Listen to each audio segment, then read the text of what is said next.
Hello, good day. I'm going to be handling management principles and practices.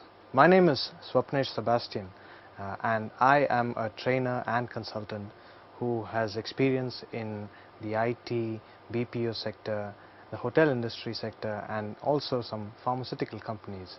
I have been dealing with issues regarding organizational structure, organizational development and human resource management, also involved in things like strategy and marketing.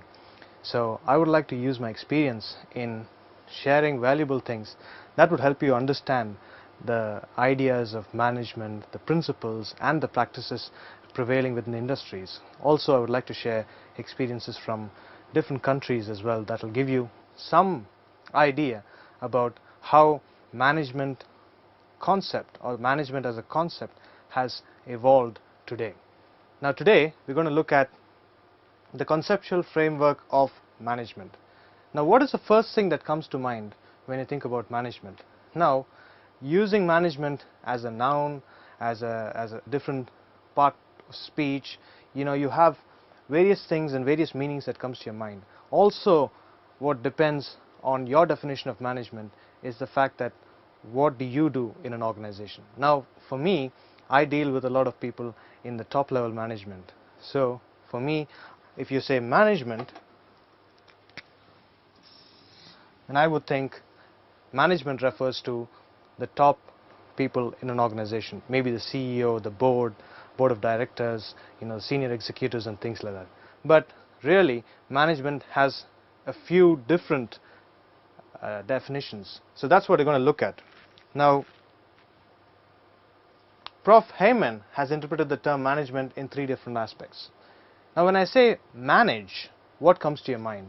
Supposing you have some job to be achieved, or you have a goal in life, or you want to buy a car, then you have various aspects or different levels of activities. So in that case you would say all the activities that are involved in achieving given task. That is something that you might think management is, the act of managing, the act of carrying out the activities to achieve a given task. Now some people could also say management as, like I defined, as the team or class of people who usually are in control of the organization, who call the shots, who are at the top of the hierarchy in an organization. So management can also be that group of people, the team of people, or even a group of people handling a given process. When I say that, what do you know? It's also a process. What is the process? You have some inputs and you want to achieve some outputs. So you're going to use technology, people and processes to achieve them. Now a process in general would be converting input to output. So how do you manage a process in order to achieve the output from given inputs?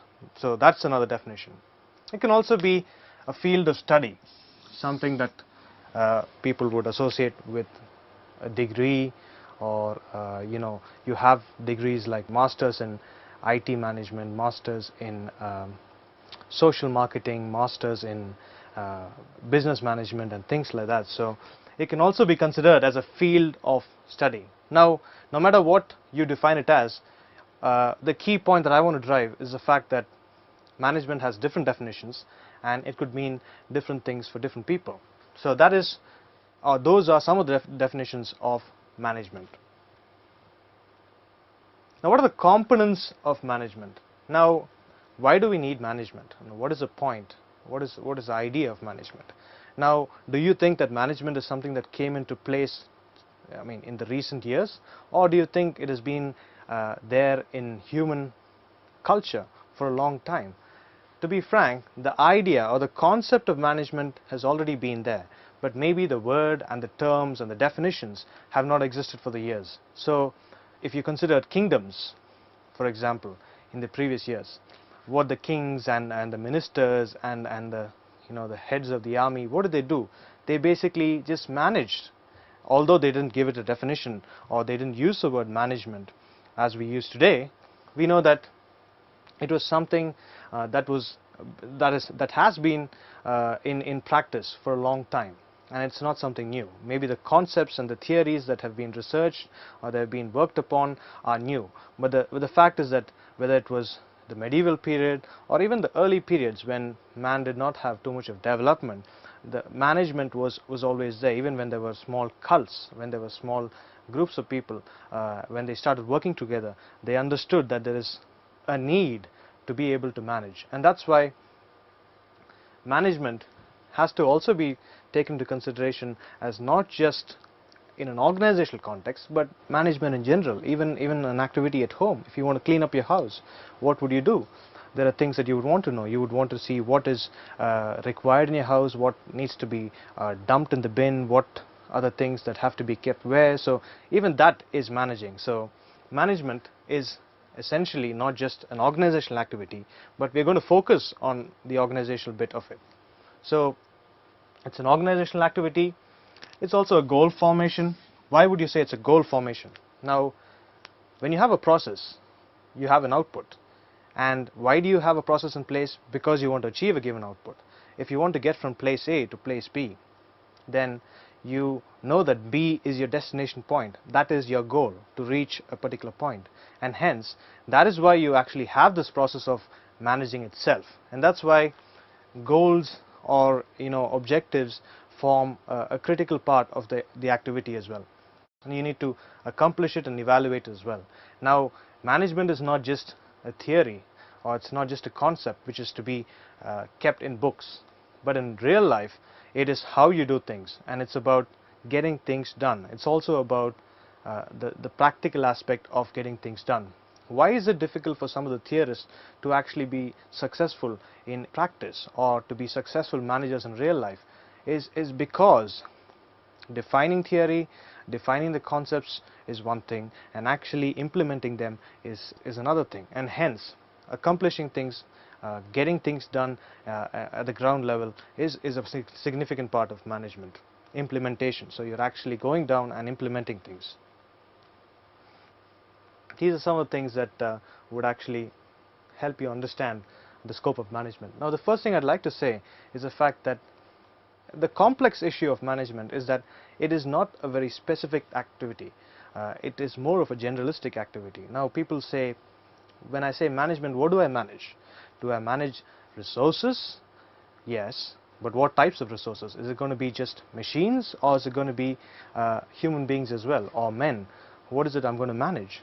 Then some people say it's more about managing people. Why do they say that? Because they say people run machines, so if you can manage people, then you actually manage the machines as well. So management as such is a complex concept. Let's take the example of typing. If you were typing, that was a specific activity. Now, you really can't call that as management, but managing a group of typists, or if you have a specific process for getting information being typed and the output being produced as a printout or saved as a soft copy, then you would really call it a process, and in that case you would have management there. So it's not just a single activity concept, and hence it has to be sort of viewed as a holistic process, being able to do multiple things at one time depending on the type of management. That's something. And something that also strikes me is the fact that it's a dynamic function. Now, are we managing the same way things were being managed, say 50 years ago, 100 years ago? I wouldn't say no. The function itself, management, has changed.